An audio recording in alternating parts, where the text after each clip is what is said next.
You know, Abraham Lincoln once said, "Be sure to put your feet in the right place, then stand firm." Now, that's not just some nice advice. It's a battle command for the soul. It's about drawing a line in the sand of your own life, knowing exactly what ground you will not surrender, and then holding that line against all opposition. In this principle, once you truly embrace it, it becomes the forge where a new self isn't found, it's built. Okay, so to really understand what it means to stand firm, we've got to go back, way back, to 480 BC, to the Battle of Thermopylae. You've got King Leonidas and his 300 Spartans facing this just overwhelming Persian army. The Persian king, Xerxes, he gives them a simple choice: lay down your weapons and submit. And the Spartan reply? It echoes through history. Molon labe. Come and take them. It was a declaration that their principles, their very identity, symbolized by those weapons, would only be surrendered when torn from their cold, dead hands. And that massive invading force, well, it's a perfect metaphor for the armies we face in our own lives, isn't it? It's the crushing weight of adversity. It's the relentless pressure to conform to ideals that are not our own. And maybe the most dangerous of all is that quiet, creeping erosion of self. Those little compromises we make every day that slowly sand away the person we were meant to be, until one day we look in the mirror and we don't even recognize our own reflection. So this brings us right to the first pillar of an unbreakable mind, the Spartan mindset. This is the practice of defining what is absolutely non-negotiable in your world, and then developing the conviction to defend it. And you have to understand this. Anyone who stands for something of substance will inevitably create a divide. You will be challenged, you're going to be criticized, but that external pressure, it does not and it cannot invalidate your truth. You are the sole guardian of your worldview. Only you can choose to give up that control. You know, this idea is just so powerfully reinforced by Viktor Frankl, a man who survived the unimaginable horrors of the concentration camps. In the face of absolute deprivation, he found one unbreakable truth. The outside world can strip you of everything, your home, your health, your freedom, but it will never have power over how you choose to internalize what's happening. That final freedom, that is yours and yours alone. So when circumstances demand you abandon your principles, the only correct response is the one the Spartans gave: come and take it. So we've got the why. We understand the conviction. Now let's talk about the how. How do we actually apply this mindset to challenges that feel, well, not just difficult, but genuinely impossible? How do you face down an invading army when you can't even see the end of its ranks? You need a practical application, a daily reminder that you can do hard things. For me, that's the cold plunge. The other day I was in the ice, and I looked at the timer, 90 seconds left. In that state of physical shock, 90 seconds isn't time, it's a lifetime. Your survival instinct is just screaming, "Get out! I can't do 90 seconds." And here's the secret. Your brain is right. It can't. So you change the game. My mind can't wrap itself around 90 seconds of suffering, but it can absolutely comprehend 30. I mean, anyone can do anything for 30 seconds, so you just focus on that. And boom, 30 seconds is gone. Then you make a new deal with yourself. Hey, you just did 30, that wasn't so bad. Just give me another 30. And done. By the time you get to that last 30, the whole dynamic has shifted. The finish line is right there, adrenaline kicks in, and you just cruise through it. See, you never did 90 seconds. You did 3 sets of 30. And this just perfectly illustrates the method. That is life. It's taking the big, terrifying, impossible goals and deconstructing them into manageable pieces. The real monster is never the task itself. The monster is the story we tell ourselves when we stack all those pieces together into one overwhelming giant. Building a business, changing your health, mastering a new skill. These are all 90-second cold plunges. They seem completely unthinkable. But the daily, weekly actions, those are just 30-second tasks, totally doable. And understanding this, well, that's the key that unlocks the extraordinary. but let's be crystal clear on one crucial distinction here. The path forward is simple, but it is never, ever easy. Simple means the process is straightforward, the steps aren't complicated. Easy means it's achieved without great effort. The process of becoming who you want to be is simple. Break it down and execute the next manageable step. But it will never be easy. It's going to demand your will, your focus, and your absolute refusal to quit. And believe me, that refusal to quit is essential because things will get hard. In fact, the difficulty, that's the whole point. And this brings us to an unavoidable law of growth. Significant progress is always preceded by a period of turbulence and discomfort. To reach a new state of calm, you must first navigate a storm. So here's the crucial point, and you need to burn this into your mind. It always gets worse first. I've tested this idea against every single area of my life, and it always holds true. Every meaningful step forward requires you to be vulnerable. Every new beginning requires leaving the comfort and security of what came before. To climb a new, higher mountain, you have to start at the bottom. Imagine your progress as a rising wave. The peak of each new wave is higher than the last one, right? But to start that new higher wave, you first have to travel through a trough, a low point that is necessarily lower than the peak you just left. This is the entire battle. To get to a higher summit, you have to be willing to jump off the one you're standing on and consciously descend into a new valley. The only question is, are you willing to pay that price? This willingness, it's the common thread in every great story of success. Think about it. Walt Disney was fired from a newspaper for lacking imagination. Lincoln endured a relentless series of political and personal defeats. Steve Jobs and Wozniak started Apple with basically nothing. They didn't just endure hardship, they willingly accepted it as part of the deal. They were willing to trade the bottom now for a shot at the top later. That turbulence isn't the sign you're failing, it is the cost of admission to the next level. So once you really understand this process, you can shift your focus. You can stop being a victim of your external circumstances and start being the architect of your internal world.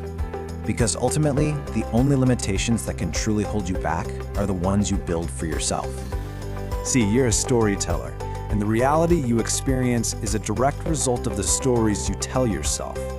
For years, my story was, I'm a runner trying to put on weight, and that narrative made gaining muscle a constant struggle. But recently, my trainer stopped me and said, you don't run distance anymore. You're in the gym 5 days a week. That story, that's a limiting belief you're clinging to. And he was absolutely right. I was shackled to an old identity that no longer served me. So I'm going to ask you, right now, to just pause.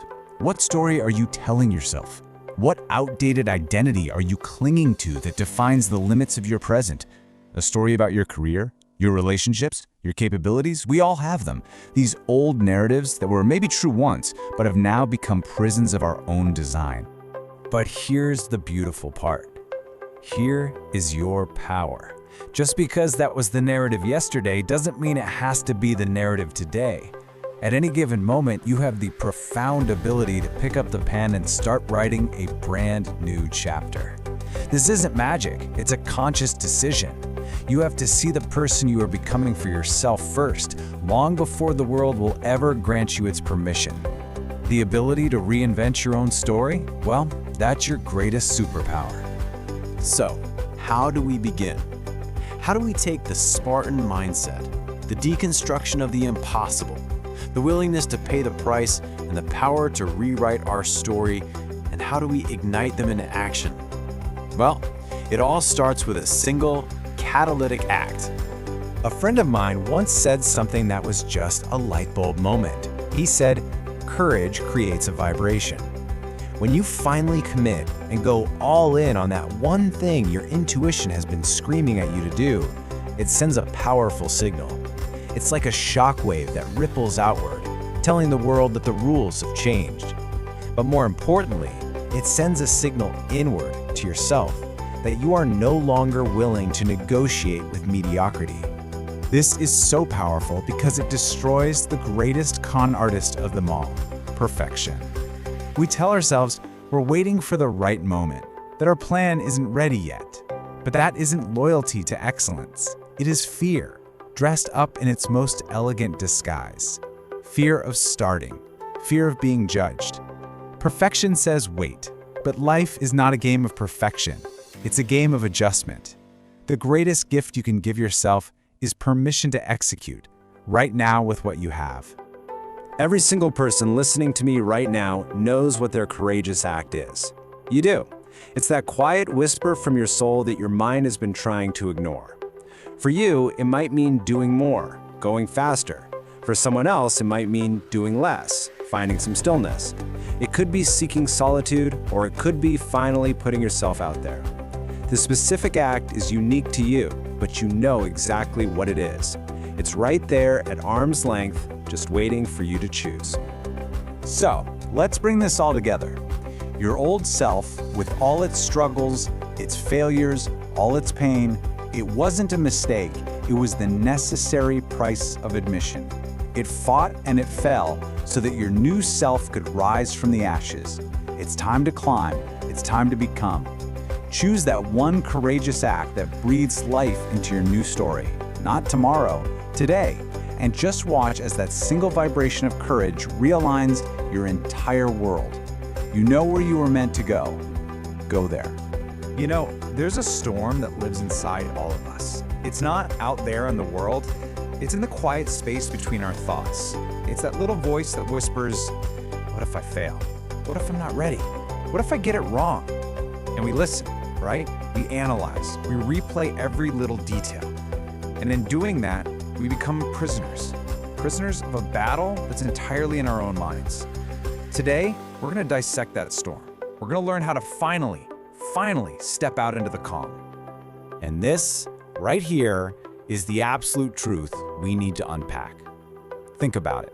Failure, for all its sting, it's just a data point.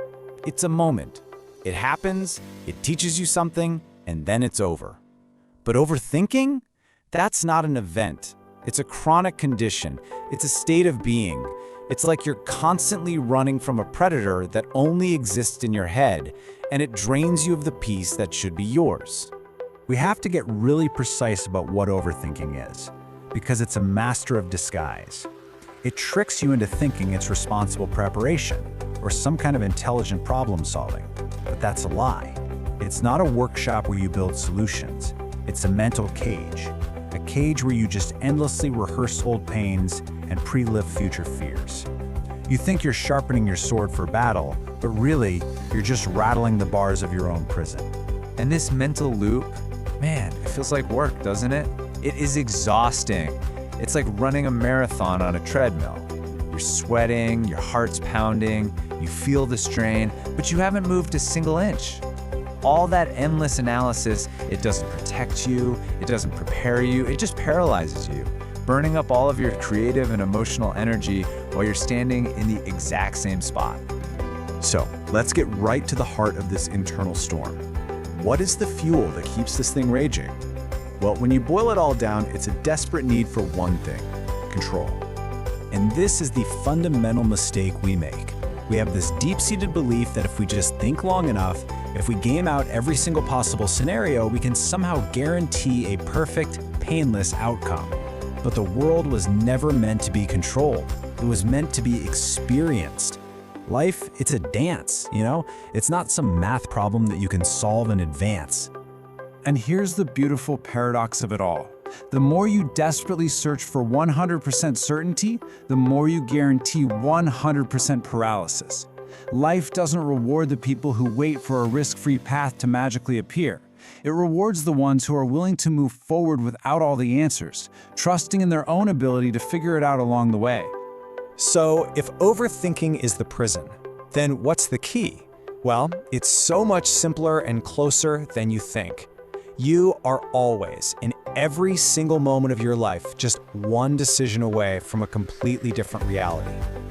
This is the critical shift in mindset you have to make.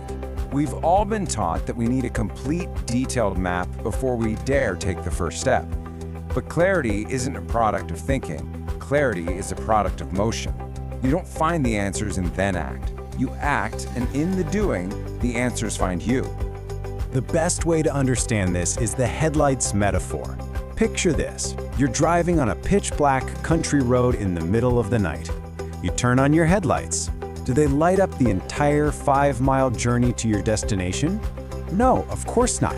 They only show you the next 200 feet of road. But that is all you need to drive the entire way home. So we have to redefine what it actually means to lose. Losing isn't taking a new road and hitting a dead end. That's not losing, that's called learning. It's called navigating. The real loss, the real losing, is choosing to stay parked in the dark with the engine off because you're demanding to see the entire road before you're willing to even touch the gas. Okay, so this leads us to a whole new way of operating in the world. It's not about trying to eliminate uncertainty, because that's impossible. It's about changing your entire relationship with it. It's about learning to dance with it. I absolutely love this distinction. A map, it gives you a guaranteed, predefined route.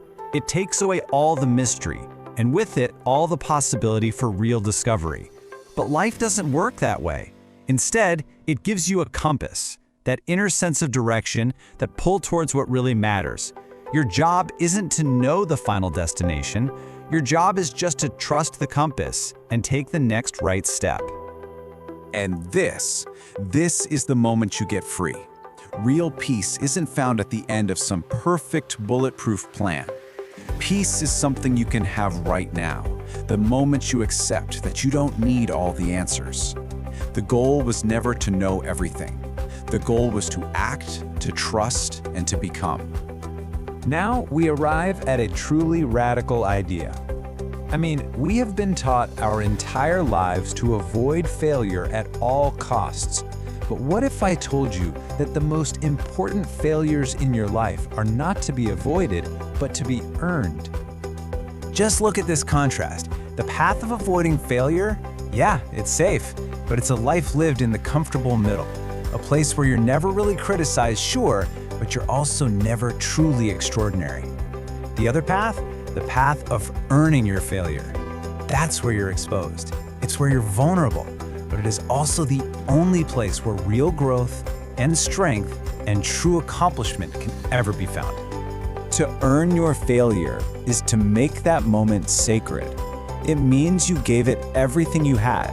You pushed yourself to the absolute edge of what you were capable of. You didn't collapse because you were weak. You collapsed because you had the incredible courage to touch your own limits. That is not a moment of shame. That is a moment of proof. Proof that you went all the way. Just let that sink in for a second. Failure isn't the end of your story. It's the inciting incident. It's the moment the hero gets brought to their knees and in that moment finds a strength they never knew they had. When you truly earn your failure, that's when your real life actually begins. So how do we make all of this stick? How do we make it real? It all comes down to the story you tell yourself about yourself.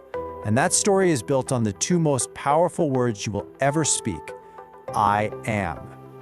That anchor you feel holding you back, it's not made of iron. It's made of a story. We think we can just hustle more or try harder to overcome our limitations, but our actions will always, inevitably, snap right back to align with the identity we hold for ourselves. If you want to change where you're going, you first have to let go of the old story. Look at how these two little words can work. Used unconsciously, I am becomes a prison sentence. I am bad with names. I am not a good public speaker. It literally locks you into your current state. But when you use them consciously, I am becomes the blueprint for your future self. It's a command you give your own mind. This is who we are now, so act accordingly. And this brings us right back to the beginning.